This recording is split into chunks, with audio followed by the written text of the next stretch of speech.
Il m'a sauvé, béni soit son nom, il m'a sauvé, il m'a sauvé. Béni soit son nom, il m'a sauvé, béni soit son nom, mon sauveur. Sois loué à perpétuité. Il m'a sauvé, béni soit son nom, il m'a sauvé, il m'a sauvé. Béni soit son nom, il m'a sauvé, béni soit son nom, mon sauveur. Sois loué à perpétuité, dans son amour, il m'a racheté dans son amour, il m'a racheté dans son amour, il m'a racheté, mon sauveur.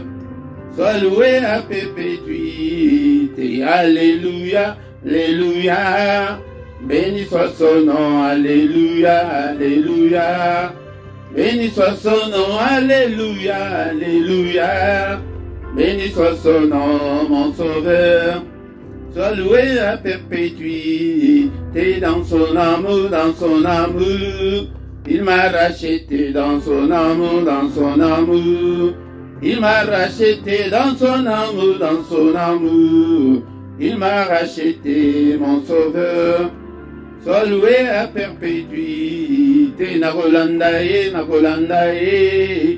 kinonasuka, nakolandaye,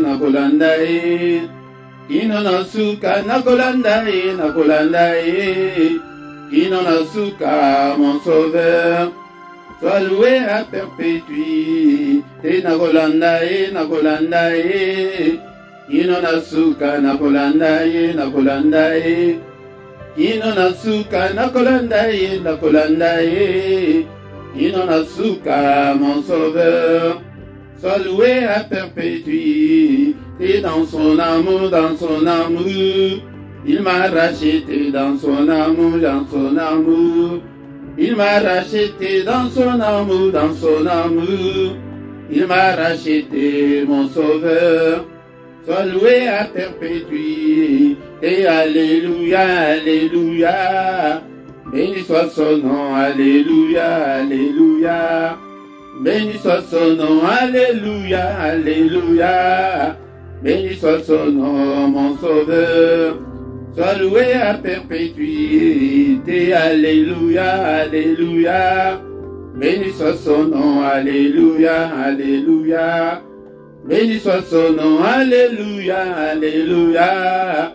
Béni soit son nom, mon sauveur. Sois loué à perpétuité. Seigneur notre Dieu, to pambolio, l'après-midi à l'élo, et que j'allais zambé, que toute la gloire te revienne, que tout l'honneur te revienne. Papa na pambolio pour n'angolu, oyo accordé biso, l'après-midi à l'élo, et te yakoyoka, malobanayo. Tozali na tango ya étude biblique, papa tozali kotika moment oyo na maboko na yo, papa fongo la biso mayele afin que tout sola maloba na yo, car il est écrit que la parole de Christ habite en vous abondamment. Tango tsengeli ete maloba na yo et vanda kat na biso abondamment. Et Seigneur notre Dieu, et ozali koloba ete mon peuple est détruit faute de connaissances. On a kozanga koyeba, yango ne tozali détruit, papa no lingite kotikala na ignorance, et sabiso maele, le lenge Salomon alobaki, ete zambe pesanga maele, et ako kamba libota oyo bele boy, yango zambe tata, na musala oyo, pesanga maele, et ako kamba libota na yo, papa pesa bana na mayele, yako sosola maloba na yo, et vanda kat na bango, nyonso, il y a kanga volonté, il y a peuple de Dieu, peut te comprendre parole de Dieu, au nom de aveuglement spirituel, au nom de la voile spirituelle, au nom puissant de Jésus, le beau qu'on a est déchiré, parce que nous, kolo, kufaki, était voile, oui, c'est qui quatre dans le temple, et pasuka qui, pendant nos sétis, ikolo, qui était voile, nous sommes mis sur la, et abanana, et pasuka. Au nom de Jésus, bas mon clair, na kombo na Yesu Masia, papa tikete ononso ekangaka volonté ononso ekangaka entendement ete bana bato liloba ezwa esika te nom de Jésus na brise yango ete peuple na yo volonté ya moko na moko ezala libéré miso ya moko na moko emona la lumière ya évangile na après-midi ya lelo na kombo na Yesu ononso ezali ya bokese ononso ezali kokonfese kombo na yo te mosika na biso na pokwa lelo na kombo na Yesu que ton règne vienne papa tobeleli présence na yo tobeleli présence na yo au nom puissant de Jésus nous avons ainsi prié. Amen, amen, amen, amen, bien-aimé dans le Seigneur. Na pesibinongote, na kombo na Yesu Christ, na tango ya étude biblique, toye pété, toye kola, malobanon zombe.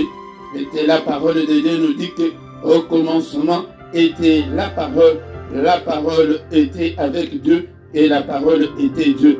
Mutu nyonso oyo azali kolinga parole te, yewanande azali kolinga nzambe te.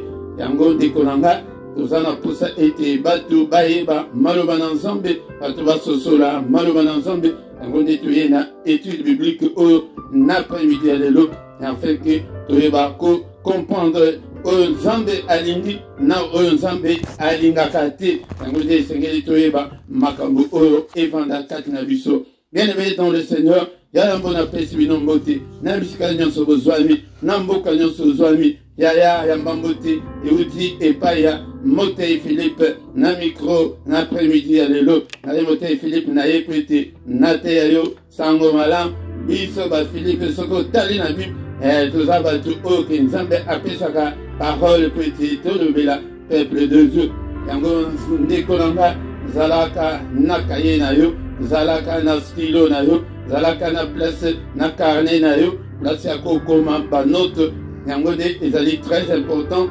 ezali recommandation kouta epai na nzambe ete bana na ye esengeli basosola bovanda na ignorance te bovanda pe na bafaux enseignement te bovanda pe te na bafausse doctrine te awa tozali kobanda po ete tobanda kopanza pe bafausse doctrine sujet nyonso qui fâche, tous les sujets qui fâchent, sujet nyonso ezali erroné na église awa tokobanda kolobelango ndeko na ngai tan susu omoni yango na église na bino bokomelanga afin que tobanda kopanza oyo nyonso ezali erroné oyo nyonso ezali la saine doctrine te tokobanda pe kolobelango oyo nyonso bazali kopengwisa bana bato na kati na baeglise oyo bazali koyebisa mandimi la vérité te yango nde ndekolanga tokobanda kolobelango me yo moko ndekolanga sombaka bible na yo ete obanda kosala étude biblique yo moko étude biblique okokosala yango na bible électronique te bible électronique ezali un peu souple mpona ntango ke ozali libanda ndako me ntango ozali kati na ndako na yo zala na bible na yo ya papier yango nde obanda kotanga de préférence zala sombaka bible oyo ezali na ba référence oyo ezali kopesa yo mpe ba verset parallèle afin que obanda kotanga yango yango ndeko na nga yango nde eloko oyo toyeli yango oyo toyepete toloba makambo na nzambe maloba na nzambe lolenge ekomami na kati na bible tozoboya ba mauvaise interprétation tozoboya ba incompréhension bato mosusu baza na niveau te ke akoki koteya mais tant mosusu par un simple hasard akomi koteya connaissance ezali te. Nous avons besoin de la connaissance. Alléluia. Yango de Bible elobi vous connaîtrez la vérité et la vérité vous affranchira. Yandeko nanga vérité mutu eko affranchir yo elikoloba eko délivrer yo délivrance eko uta na connaissance ya vérité vérité wana ezali Jésus yango nde centre na biso ya nyonso tokolobela ezali Jésus. En dehors il y a Jésus et il n'y a pas de salut. En dehors de Jésus il n'y a pas la vie. Ndeko nanga yango nde toye pete tososola maloba na nzambe tokobanda kolobelango boye tolingi ete tosala programme moko oyo ekobanda kozala régulier plutôt oyo ekobanda kozala régulier programme wana afin que bana nzambe tobanda koyoka maloba na nzambe tant mosusu tokobanda koya na baenseignement mikuse ou bien ba exhortation mikuse mais vraiment tolingi ete ozwata na yo ke ovandela maloba na Nzambe ovandela maloba na Nzambe otanga yango yango nde okoprospere yango nde ezali verset oyo tokoki mpe kotanga yango na pokwa ya lelo yango bien-aimé dans le Seigneur tokotanga Josué chapitre 1 verset 8 et le béni. Que ce livre de la loi ne s'éloigne point de ta bouche, médite-le jour et nuit pour agir fidèlement selon tout ce qui est écrit, car c'est alors que tu auras du succès dans tes entreprises, c'est alors que tu réussiras. Bien-aimé dans le Seigneur, les alliés qu'on a collé Tango, Moïse akufi Nzambe aponi Josué alobi na yeboye ke buku oyo ya mibeko elongwa te na monoko na yo medite yango butu moyo epe salela yango ndenge ekomami yango nde tolobi ke tokosalela makambo ya Nzambe ndenge ekomami. C'est alors que tu auras du succès. Yango succès oyo tozoluka na eza na bapriere milayi wana te ezali nde na maloba na Nzambe po ete maloba na Nzambe ezali Nzambe ye moko. C'est alors que tu réussiras. Mais tala connaissance nini oyo oza nango connaissance ezali te yango bien-aimé dans le Seigneur yango ezali recommandation ya Seigneur ye moko alobi ke buku oyo Biblia oyo ezali na yango wana elongwa te na monoko na yo yango ndeko na nga tokobanda kotanga maloba na Nzambe oyo ete efongola biso mpe tia yango na misala salela yango nde okoreusir po ete mutu oyo aza na liloba na Nzambe te kati na ye aza na Nzambe te yango ozomona ke ozobondela Nzambe azoyoka te mpona nini mpona ntina ya parole eza te yango alobi lisusu ete peuple na ngai ezali kokufa mpona kozanga koyeba yango nous devons combattre l'ignorance ndeko na nga il faut to combattre ignorance eko kovanda te yango ignorance ntango ezali kovanda kati na yo soki balobi ke non paster moko bishop moko prophète moko azopupula mishwar kuna mbangu okei balobi ke po bota yaka oleka na makolo ya prophète lokola ke ozaka na posa kobota okokende oleki na makolo na ye mais soki connaissance ezali olobaki te ekomami wapi ke nakota na se ya makolo na yo yango ndeko na ngai ezali te ke po ete tozoluka mabota tozoluka quelque chose de la part du Seigneur ke nyonso bakoyebisa biso tondima. Nous devons d'abord avoir la connaissance de la parole de Dieu. Yango bien-aimé dans le Seigneur na pokwa lelo tozali koyekola eloko moko ezali très important, le cœur de l'homme, motema ya mutu motema yango nde mutu ezali centre ya nyonso yango nde teme na biso ezali heureux ceux qui ont le cœur pur car ils verront le Seigneur, car ils verront Dieu. Yango nde ndetema oyo toye nango na pokwa lelo ete toyekola ndeko na nga esengo na oyo aza na motema peto ete nde ye nde wana akomona Nzambe ete bango wana nde bakomona Nzambe motema peto siko contraire ya motema peto ezali motema mbindo motema salte ezali motema mabe ndele dans le Seigneur soki tobaloli yango na lolenge mosusu elingi koloba ke mawa na baoyo bazali mitema mabe po ete bakomona Nzambe te mawa na bango mawa na bino mawa na yo ndeko soki ozali motema mabe soki ozali motema peto te okomona Nzambe te me tika nayebisa yo ke bato mingi bazokanisa ke ntango balobi ke okomona Nzambe te bamosusu bazokanisa ke na lola mais non ezobandela nano awa na sante na yo okomona Nzambe te na bapriere na yo okomona Nzambe te soki oza motema mabe na nyonso ozali kosala okomona Nzambe te na bademarshe na yo okomona Nzambe te na libala na yo okomona Nzambe te yango ozomona te makambo nyonso ekomi ezobaluka tozali kokende nulle part pour nani peut Nzambe azati. Motema malamu, motema petu, le cœur pur. Bien-aimé dans le Seigneur, Nazali motangi Bible na iluki ko énumérer ba verset biblique. Oh ezali kolobela motema mutu. Mais dans carnet nanga awana, naza jusqu'à 28, na vu que Bible les hommes n'étant sur misusu na mon nanga ngote. Naza au moins na 28 versets où ils ont levé la kaka motema ou bien motema à monter.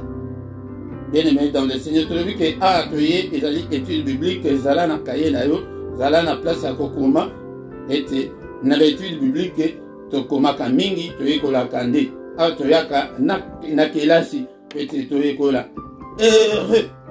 Mais ba oyo baza motema malamu oza mutu ya esengo pete okomona Nzambe na ba prière na yo, okomona Nzambe na bana na yo, okomona Nzambe na nyonso ozali kosala pe tokomona Nzambe na vie éternelle. Yango nde vision oyo tozalaka nango kati na bonzambe ezali te kaka makambo kaka on dirait que bato mingi bazo na bonzambe bazomona on dirait que makambo ekosuka kaka ndenge tozoluka mabala wana kaka ndenge tozoluka mikanda ndenge tozoluka soki nini wana yango wana kaka non. Ezali oyo tozoluka wana ezali mabe te, mais il faut omona lisusu que non, il y a la vie éternelle. Il y a la vie éternelle. Yango soki ke oza mutu ya motema mabe obanda awa okomona Nzambe te pe na vie éternelle okomona yango te. Diable nde mutu akoyamba yo pete Nzambe alingaka te bato ya mitema mabe bato ya mitema mbindo.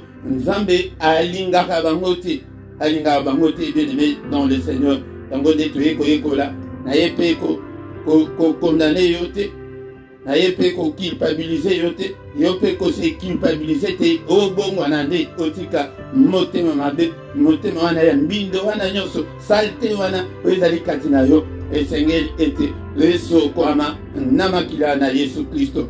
Yango bien-aimé dans le Seigneur, tika na yebisa yo ke Nzambe tango atalaka mutu ndeko nanga, la première des choses que Dieu regarde, c'est le cœur de l'homme. Motema ya mutu. Donc, eloko oyo etelesaka Nzambe ya liboso na vie ya mutu, c'est son cœur. Ezali motema. Tango tozotanga na mukana ya 1 Samuel chapitre 16, verset 7. Bible na yo, zalaka na Bible na yo, tokokoma mingi.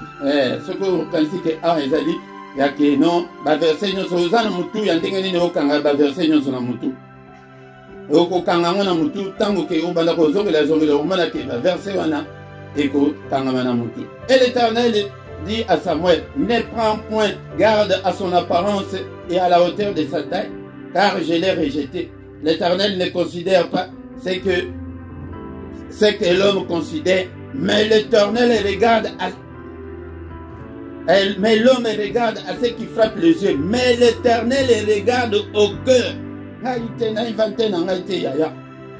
Awa ezali tango Seigneur atindi Samuel tango a rejeté Saoul comme roi na kati ya Israël. Alobi kende na ndako ya Isaïe ezali la moi roi aza na ndako wana tikete okende kopakola ngai ye mafuta yende mutu ako remplacer Saoul. Tango Samuel akei tata Isaïe oza wapi ngai wapi bana na yo babingambe babimi baboga bamandefu kitoko bilongi kitoko tala babiceps batelemi wana ya liboso alinga atia mafuta kwa Seigneur alobi yete oya mibale aye yete ya misato aye yete tisete baboga nyonso basili na ndenge biso tomonaka wana ke no ozomona ke yo o pasteur wana yende suka ye wana kutu frère wana kutu sœur wana kutu apparemment peza ndenge bo azomona peza ke abanga kanzambe peza ndenge nazomona mais Seigneur Samuel alobi ke mais bana nyonso basili mais siko naye kosala ni batili nga pondina eke bana basi na tata kutu abosani yaya bato ya mokili bakoko bosana yo bato ya mokili bakoko kanisa te olobaka français bien te olobaka anglais bien te oza kitoko te oza soki ndenge nini te etike ete nafongola yo parenthèse oyo ya motema ya bolamu zala ko sala toujours malamu zala moteur malamu ya on se bazo kaza o aza mukuse on se so aleki mune o aleki mulai o aleki bo mukile ezala ka bon so mutu aza pe munene bo o aleki mune so kaza muke o aleki muke so kaza mukuse o aza bo so kaza pe mulai o mulai eleki mais to suka ya zala kaka wana ata bazali ko déconsidérer mais ce que miebi ke uzala nzam ya vanda kawana zala koko banga eloko moko te ta kutu mobote abosani mwana esikalika moko ka mwana muke ka kutu ye kutu aza kutu kuna na zamba azotala babibwele papa Isaïe na mwana oyo yo moko ya bakoki kobosa na yo na mikanda babosani yo ozobota te yaya mais zamba koko bosa na yo te ezala na zamba place azalaki wana na basolo na ye na bameme asalaki ntango mosusu 2 jours 3 jours asokoli te bazokende ekotikelaka biloko ya kolia oyebi bandako ya bazamba wana ezali ntango akotisi boye akotika na mwa ndako moke wana mais bayaye babinga mpe babogare nyonso wana babanda kovanda na ndako jamais ngai nakokokende kosala mosala ndenge wana yaya metala alobi ke eske okoki kobengela ngai ye babengi mwana ye boye seigneur alobi na Samuel ye wana nde ngai naponi ya nzambe asa pona yo huta kala huta na famille na bino kutu ozana na libongo ya mama nzambe asa pona yo oya okoma lelo ke okomi mokristo boye ozomona ngo likambo moke tala na famille kutu ohuta ebele tohuta na bafamille oyo bato bayebaki nzambe te yango nde ifo biso tosala makasi to banzambe makasi bana na biso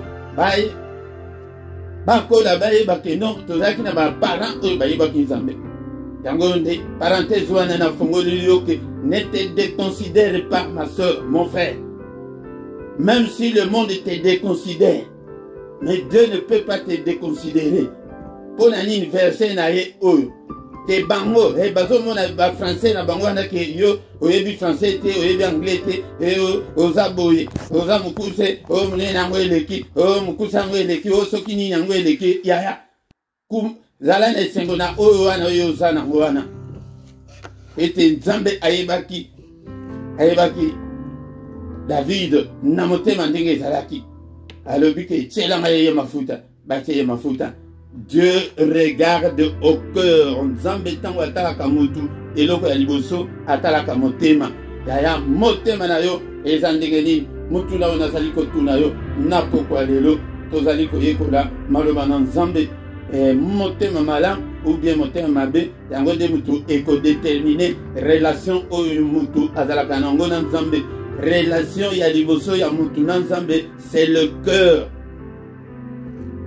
Motema wana malamu na Nzambe malamu pe na batu oyo tozo kovivre na bango na mokili oyo mobali na yo mwasi na yo bana na yo famille na yo pe na société bisika tozali kovanda. Bien-aimé dans le Seigneur, Nzambe atalaka motema.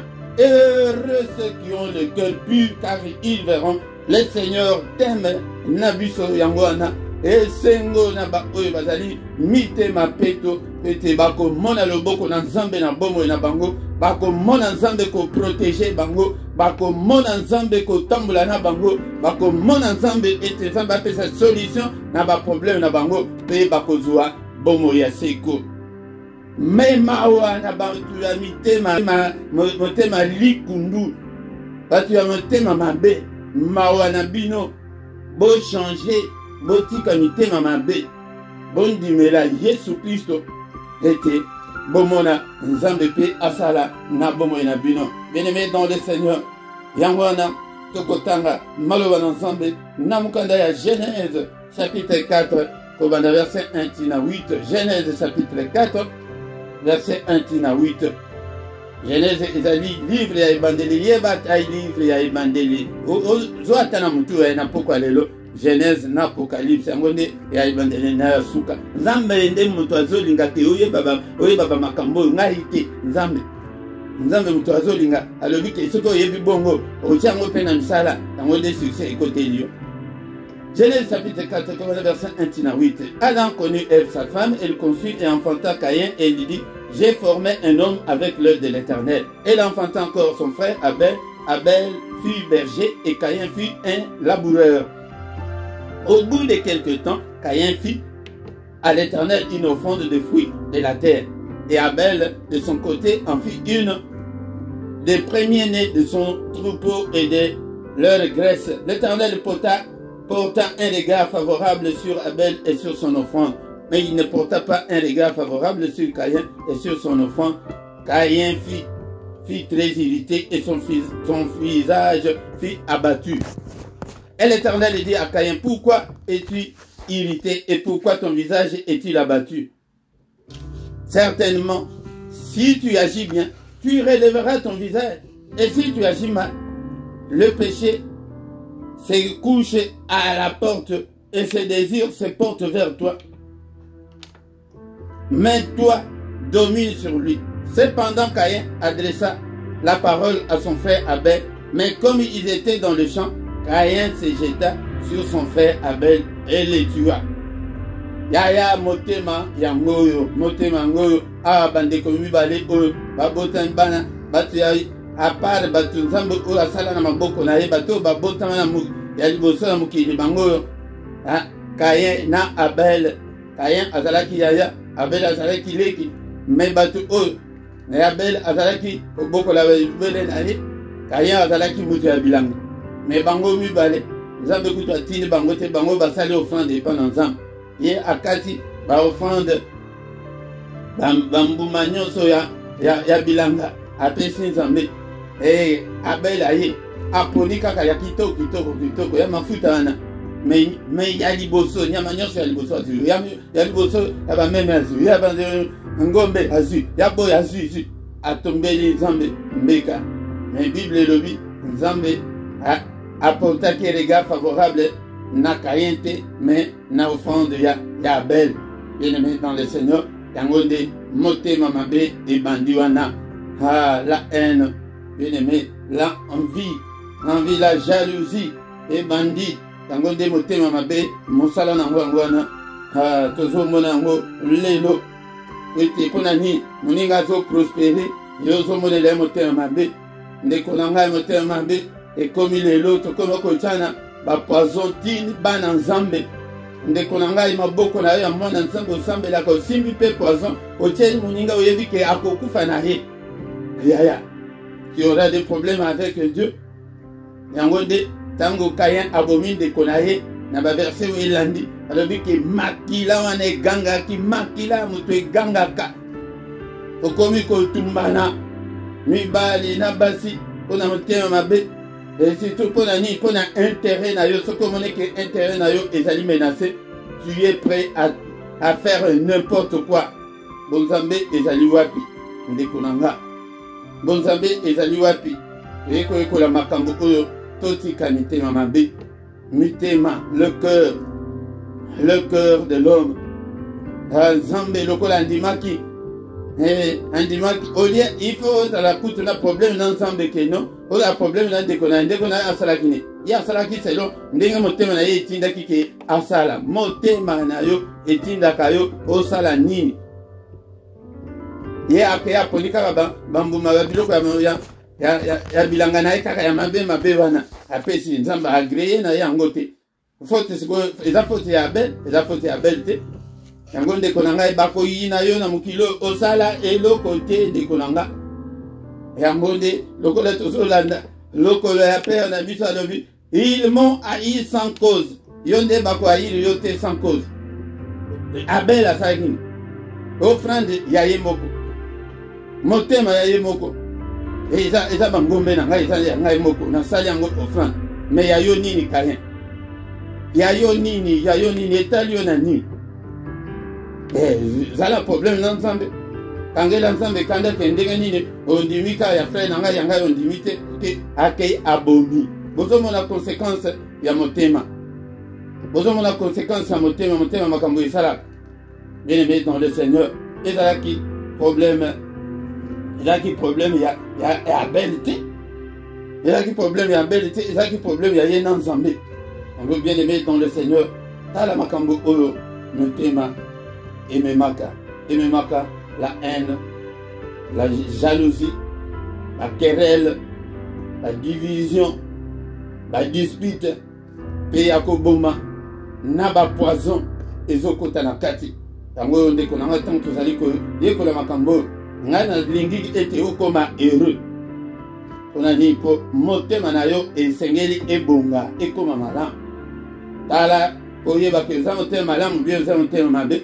Tala na ndenge mukolo oyo ke mobali na yo atindaka mbongo na famille na bango motema na yo esalaka ndenge ni barometre ya mwana thermometre ya mwana barometre wana omiyeba ke non motema ezalaka ndenge ni motema na yo ezalaka ndenge ni ntango mwasi na yo ayedaka famille na bango yaya motema ntango nde mutu ezali kobloke bapriere na yo nzambe tokoki kotanga awa ke nzambe atalaka l'apparence de mutu atalaka oyo ke ya libanda ya babogare ya mandefu kitoko ya boye wana ya mwasi kitoko wana peza omoni ye kitoko mebala ye omona makambo oyo ya yo moko ndeko na nga yango nde tozoyekola makambo oyo ndeko na nga motema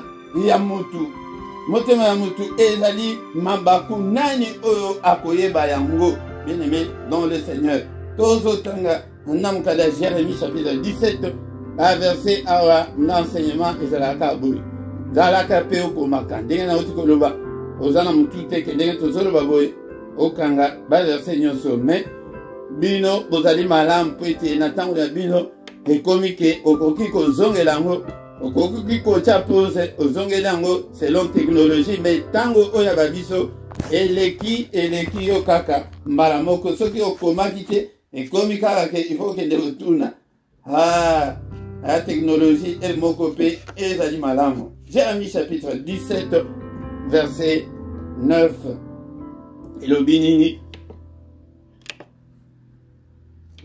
Jérémie chapitre 17 verset 9. Le cœur est tortueux par-dessus tout. Le cœur, il est méchant.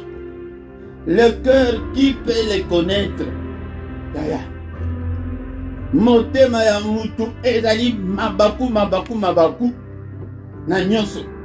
Motema ya mutu eza mabe. Nani oyo akoyeba yango? Ovandi na mutu ka pembeni wana. Ye wana mutu akokoma lobi traître. Bozaki na mutu wana na bolingo. Ye wana mutu akokoma contre yo, akokoma lelo alobela contre yo, lobi alobi contre yo. Nani akoki koyeba motema mutu? Yango yaya, il faut uzala mayele. Tango zovanda na batu. Il faut koyeba ke zovanda na nani. Il faut yeba ke zovanda na nani. Bible oyo ke musika lobi ke même oyo kutu azola lelo yo na mipende keba. Bible ngai te.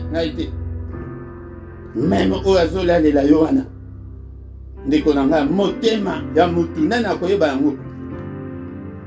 Nani ayebaki ke non Dalila ndenge ke Samson alaleli ye na mipende wana ezalaki ke bandeko na ye bafilistin baso bayeba ye kosala complot contre ye.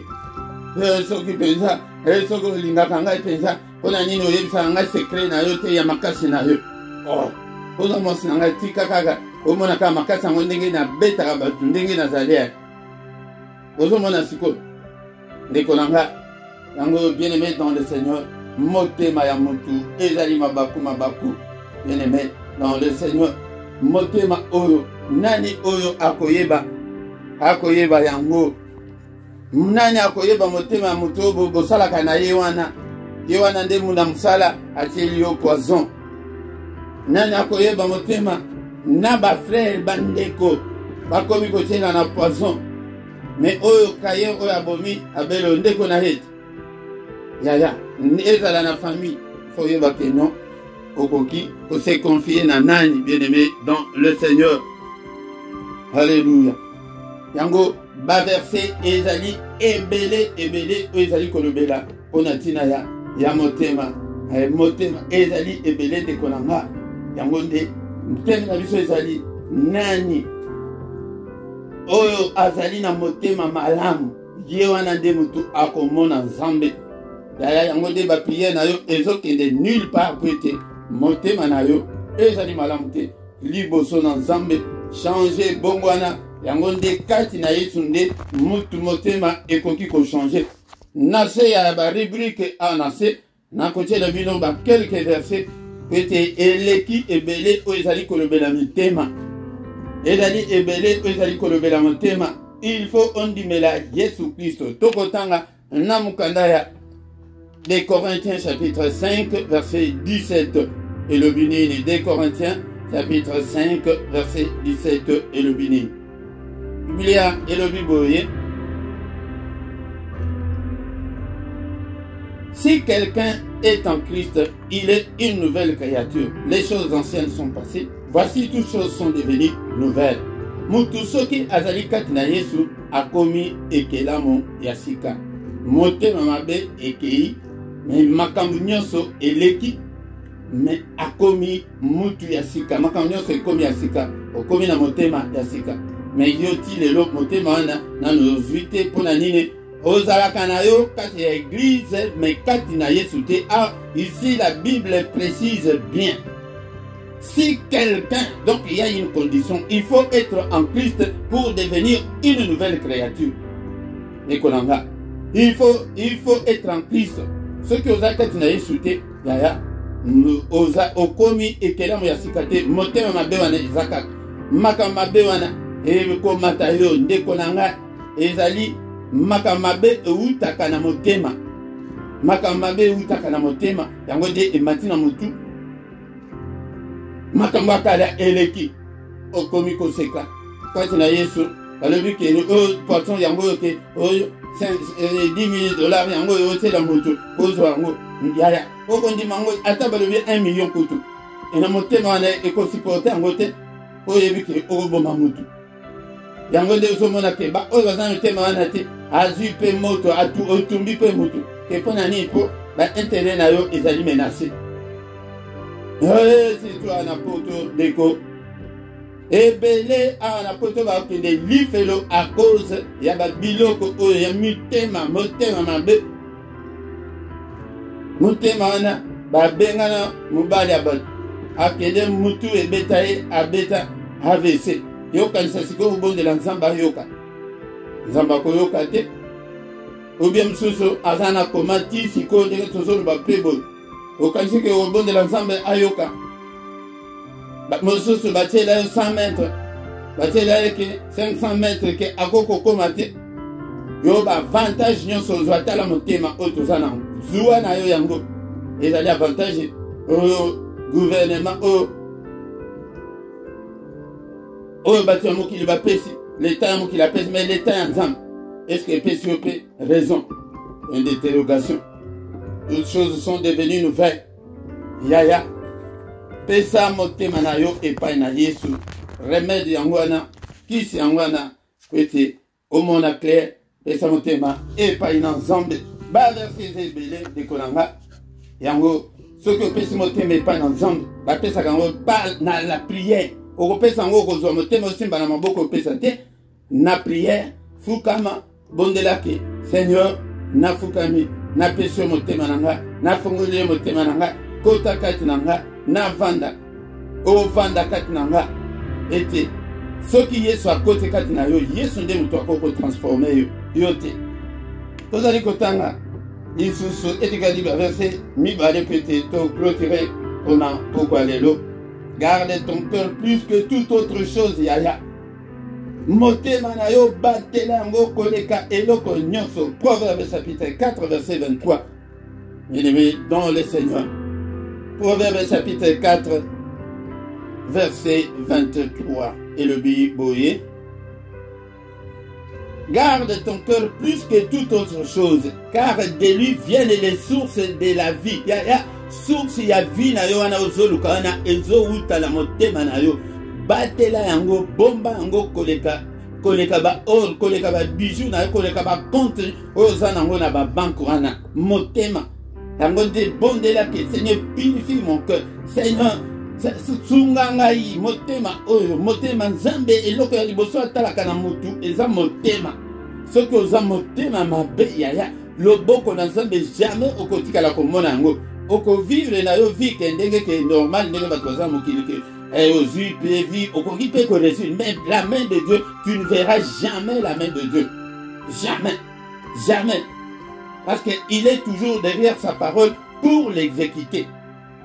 Yango yoka siko mutu banda koloba ke aza selon et l'homme selon mon cœur. Bozo yoka ke nzambe pe azoloba ke l'homme selon mon cœur. Nzamba ko benga yo mukoloni ke tu es aussi la femme selon mon cœur, l'homme selon mon cœur. L'homme wana ezali na ndenge ya homme avec un H donc ezala mwasi ezala mobali l'homme selon mon cœur. Yango nde place zo suki sa to ko ya ko zongela isusu pete ba verset ezolobela utema eza ebele de konanga. Totangi susu. Totangi na psaume chapitre 51 verset 12 quand tokomiwana toko silisa lakisi na biso ya poko alelo. Psaume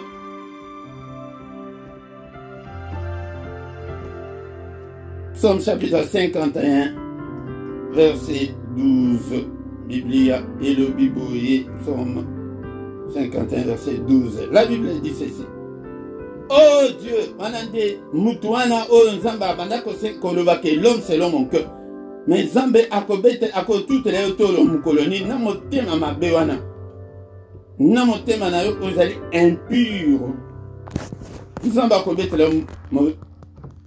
akobete le tolo mukoloni. Oh Dieu, crée en moi un cœur pur.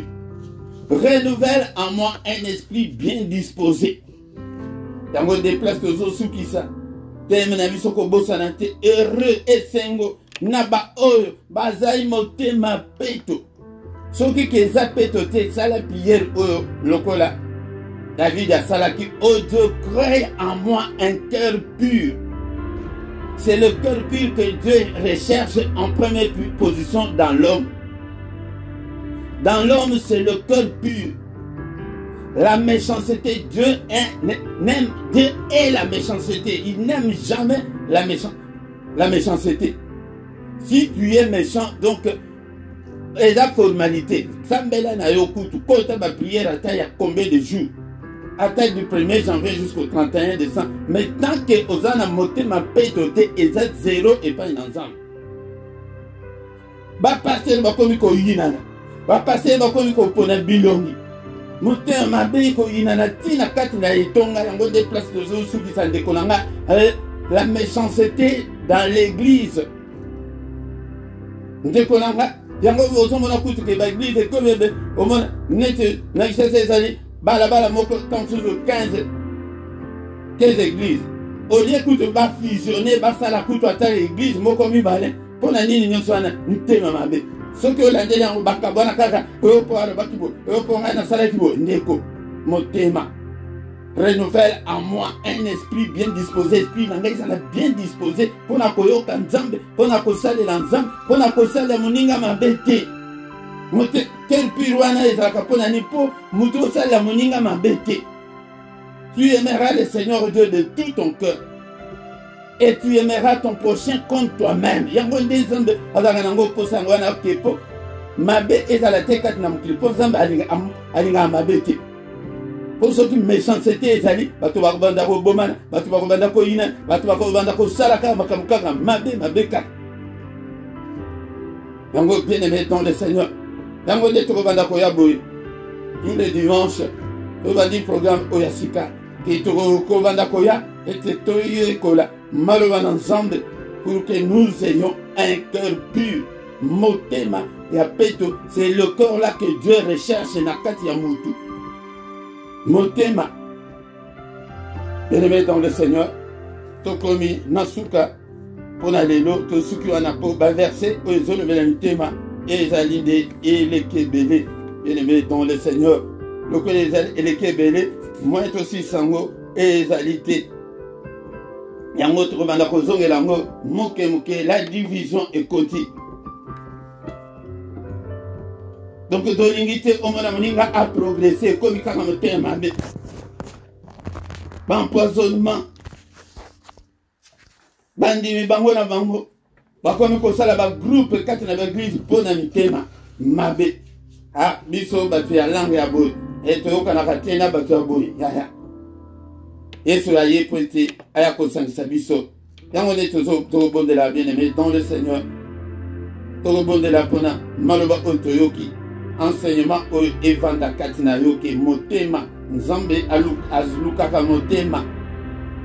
Alukaka motema atalaka mutu na bonzambe na yo wana amonaka motema mabe na yo wana directement alobi Philippe yete papa donc alongoli kuti kombo nanga alobi yo kingandi yete amoni bo yango ba prière wana batu nyonso ya motema mabe. Bible elobi ke batu ya lolenge wana ba prière na bango c'est une abomination liboso na Nzambe.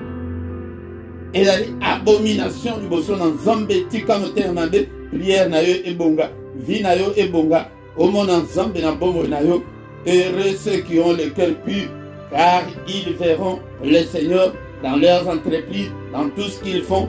Okomona Nzambe na bana na yo, okomona Nzambe akota tina famille na yo, okomona Nzambe abundela yo bitumba ya molili oyo kutu miso ezali komona te. Même mawa na bato oyo bazali mitema mabe ete bokomona Nzambe te, okomona Nzambe te. Kota na l'église pesa ata badimu Nzambe kutu amona badimu wana amona badimu te ya amona kanani motema oyo ezopesa dimu amona ka motema yango na motema na yo mabe wana opesi dimu yo kanisi Nzambe agree yango touti koyoka Abel na Caïn apesaki ofande te Caïn apesaki ofande donc ezali bafande oyo Nzambe agree yaka te badimu oyo Nzambe agree yaka te motema na yo nde tokomi na suka bien-aimé ton le Seigneur tobanda koya na ba parole de Dieu boye na enseignement boye ete bato bo changer ndimela Yesu avanda kati na yo ayeba dimanche nyonso tobanda koya boye tobanda 17h ti na 18h tant mosusu tokoma 18h te mais tobanda ngonga 17h tobanda kolancer ba enseignement ete bana Nzambe balanda ba enseignement. Mais nazo la cabine que toko nako banda koyana même les sujets qui fâchent, les sujets que eux bazali ko sala ba désordre kati na église, que bazali ko la sabana Nzambe le lengezalité ba fausse doctrine nyonso to nako panza ngo nakoya même s'il faut ko multiplier et na banda ko monana 2 fois par semaine et yaya nako banda koya mais dimanche nyonso bana ngo à 17h yaka o banda koyoka ba enseignement et la solution c'est là toko banda na ba enseignement ya doctrine fondamentale to ba doctrine chrétienne ndenge nini ezaleli bazali ko la solution yango te mais l'église non c'est comme kaka combat na combat mais bazali ko la sabatu prière te bazali ko la sabatu doctrine ya Yesu te pona nini ya ki mission na ye bazali ko la sabatu te yango nde bien-aimé dans le Seigneur toko banda ko boye dimanche oyo to bandi. Mais vraiment, dimanche oekoya nangoga 17h zalawana afin que to banda kolobela makambo ya boko makambo ya mboka likolo au nom puissant de Jésus. Tozo bon de la Père éternel to pambolio ona grâce oyo accordé biso namukolo oyo lelo que toute la gloire te revienne Zambo tozo bon de la biso nyonso lokola David qui crée en moi un cœur pur. Seigneur, crée en moi un cœur pur. Oh Dieu, crée en moi un cœur pur. Renouvelle en moi un esprit bien disposé. Esprit n'engage bien disposé. Yaya, ce que vous avez monté, maman, Nzambe akolinga kayo atamukete akotikala pe kolinga yo te monté maman akolinga yo te. Pour mutu azali kati na Yesu. Akomi ekele mo yasika motema bese longo yango komona ke nyonso ekomi kaka motema ozalaki motozo kabate komi kokaba okomi motema efungwami efongolaka na elongi yaya verset mosusu elobi ke kozala motema malamu ezokopesa kutu na makasi na mikuwa bien-aimé dans le Seigneur maloba na Nzambe po totangaka yango pe te totangaka yango malamu te papa topamboli ete ozali malamu. Crée en moi un cœur pur, un esprit bien disposé pour te servir. motema mabe te na motema mabe na mutu te na collègue mosali na nzambe te papa oh bamsusu bamoni mosali na nzambe atomboli bakomi motema mabe ya motema mutu nani akoyeba yango me yangai napesi yo epai na yo yo mpe eloba ndenge nazoloba papa ngai mpe napesi yo motema nanga sokola yango bongisa yango fasona yango lolenge yo olingi ete ezalela. Au nom de Jésus, nous avons ainsi prié. Alléluia. Que le Seigneur le Tout-Puissant vous bénisse et vous garde. Que le Dieu Tout-Puissant tourne les regards vers vous et qu'il vous accorde sa grâce. Et l'Éternel, le Dieu Tout-Puissant, fasse luire sa face sur vous et qu'il vous donne tout ce dont vous avez besoin. Alléluia, qu'il vous accorde la grâce en abondance. Le boko na nzambe touché yo et transformé yo. O koma motema pembe.